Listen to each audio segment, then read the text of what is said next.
dia memang friendly dari kelas 4 boys ni. Okey, saya nak tanya, apa perasaan awak bila sertai program motivasi Hari Tujuh Tingkatan 4 ni? Perasaan saya rasa bangga sebab saya dapat ilmu baru yang belajar daripada Red saat ini. Okey, yang kedua, saya nak tanya, apa yang awak dapat daripada program motivasi ni? Saya dapat keyakinan diri untuk menentukan hala tuju saya dan kerjaya bila akan datang. Okey, dan akhir sekali saya nak tanya, apa yang awak nampak yang awak akan jadi pada masa Apa yang saya akan nampak, saya rasa saya akan teratur terus ke arah baik sebab dari hala tuju untuk capai. Okey, terima kasih.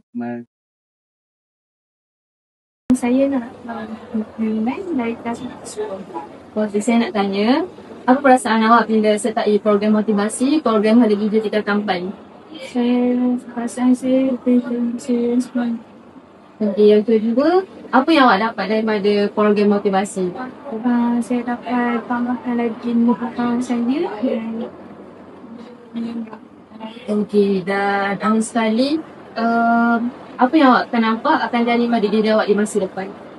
saya nampak yang dari ilmu dan dari sikap saya. Okey, terima kasih. Saya bersyukur dari kelas 4 Maret.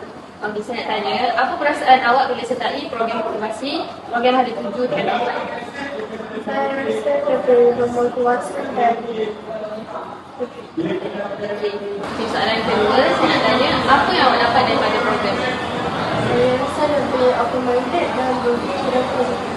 Okey, dan sekali saya nak tanya, apa yang awak rasa awak akan jadi pada masa depan? Saya rasa saya boleh buat cara saya belajar dan lebih termotivasi. Okey, terima kasih. Sila perkenalkan diri awak. Assalamualaikum warahmatullahi wabarakatuh. Dan saya Muhammad Zahir Ridwan dari kelas 4 Okey, saya nak tanya, apa perasaan awak bila sertai program motivasi program Hari Tujuh Tingkatan 4 ni?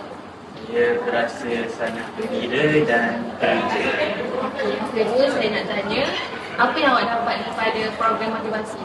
Saya dapat melatih diri dan lebih berdisiplin.